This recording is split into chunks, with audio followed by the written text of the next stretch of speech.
Hello everyone, welcome to Learn Chinese for Beginners. Today, we will learn some basic Chinese greetings that you can use every day. Let's start. Repeat after me. Ni hao. Hello, Again.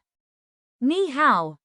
hello, Let's see an example now. 您好，我叫 Eddie。 hello, my name is Eddie. 早上好， Good morning. 老师，早上好。 Good morning, teacher. 晚上好， Good evening. 朋友们，晚上好。 Good evening, friends. 再见， Goodbye. 明天见，再见。 See you tomorrow. Goodbye.